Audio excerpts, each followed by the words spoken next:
got the similarity. Both my parents died of cancer. Wow. I had a delayed grief response. It was like a pivotal moment in my life because of the parents I was closest to my mom. My mom treasured me as I was the surprise and child in the family 8 years later. God's special gift, she used to say, which was wonderful. But yeah, it was sweet. But her death was a shift in my own faith life, but also my emotional life. And there was a way in which the religion I was involved in at that time of evangelical fundamentalist was so unhelpful because there was a script that was out there that negative emotions are a sign of doubt or sin. So I remember getting down on my knees on that Good Friday that my mom died, that Good Friday morning. Dad came home from the hospital, told me, and I got out of bed, got on my knees, and thank God that she was no longer suffering. And I sort of beat myself up about that, but at the same time, I was also 15.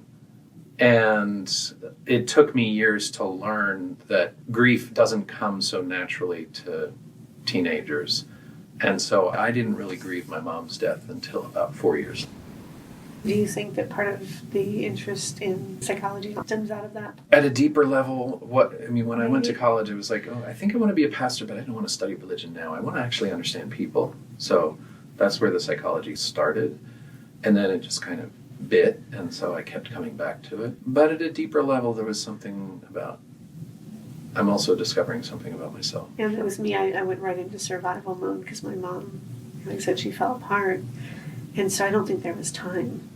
Yeah. And so for me, it ended up getting channeled into my own kids. I was so determined that they would live something different. I went to a different school, kindergarten, first, second, third, fourth grade.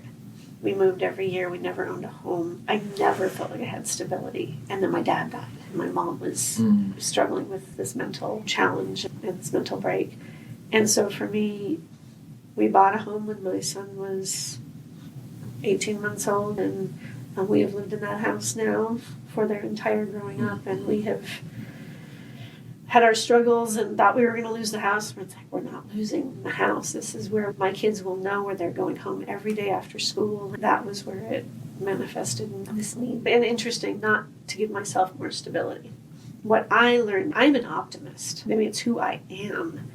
My kids, they're like, how could you be optimistic? Have all of this stuff happen? And they compare me to Phoebe in the first episode of Friends where she's like, and then I lived in the car with the albino guy because my mom committed suicide, but then I found aromatherapy. And they're like, that's you.